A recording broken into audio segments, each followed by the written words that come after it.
justement, en reprenant, on va dire que Marion Maréchal Le Pen, aujourd'hui, est en train de faire un peu... Elle s'appelle plus Le Pen, elle s'appelle Marion Maréchal. Vous voyez, même dans votre discours et dans sa façon d'appeler, vous jouez, on ne change pas les mots, on appelle les gens par leur prénom, excusez-moi. Elle est en train, en quelque sorte, de faire repentance par rapport à son père, qui a dit que c'était un détail. C'est bon, c'est bon. Honnêtement, il y a un changement dans l'histoire et je peux vous en parler parce qu'il se trouve que je reviens d'Israël. Il n'y a même pas une semaine. Il y a un vrai changement de paradigme. Évidemment, il y a eu l'extrême droite dans les années 80 qui était antisémite, ça, on n'en disconvient pas. Néanmoins, je crois que le RN aujourd'hui a fait beaucoup d'efforts. On l'a vu aux dernières élections. Ils ont viré systématiquement tous les gens qui avaient des propos antisémites. Et pour avoir été en Israël, ça je peux vous le confirmer, que les gens en Israël aujourd'hui aussi ont changé de paradigme. Beaucoup de gens qui se disaient de gauche avant, aujourd'hui, sont plutôt pour la droite, voire même l'extrême droite. Et je trouve que le déplacement qu'il a fait, ça a du sens. Nous-mêmes, nous avons voulu nous rendre sur ce lieu de mémoire. On n'a pas pu parce qu'il y a eu des bombardements. Pardon. Il y a eu des bombardements la veille, donc on n'a pas pu se rendre. Mais en revanche, on a rencontré des parents de victimes, on a rencontré des différentes communautés, les Druzes, les musulmans, les maronites, et ils avaient tous un seul et même discours. On est d'abord israéliens et on veut défendre notre pays. Et il y a l'émotion, enfin, on entend Olivier Benkemoun qui nous parlait de l'émotion de Jordan Bardella quand il se retrouve sur ce lieu. Donc arrêtons.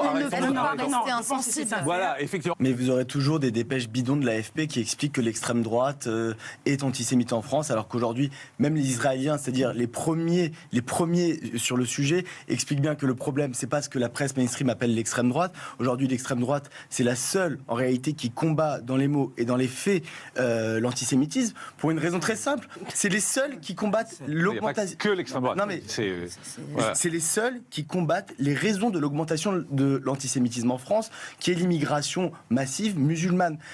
Macron, j'ai aucun doute que Macron n'est pas antisémite, mais par sa politique migratoire de faire rentrer tous les ans 500 000 immigrés par an dans le pays, qui sont en majorité musulmanes, et comme on le sait tous, l'islam a un vrai problème avec le judaïsme aujourd'hui. Alors, excusez-moi, quand il y a eu les attentats de 2012 et quand on est allé tuer au cri de Allah Akbar des enfants juifs dans l'école juive de Toulouse, voilà. En fait, en France, on a tout à fait le droit de taper sur le catholicisme. C'est même encouragé par l'État. Il y a quand même une volonté de l'État de se faire le catholicisme. C'était une ancienne ministre de la Culture qui expliquait j'ai envie de continuer à pouvoir bouffer du curé. Je vous parle de ça il y a 4-5 ans, pas il y a 50 ou 100 ans.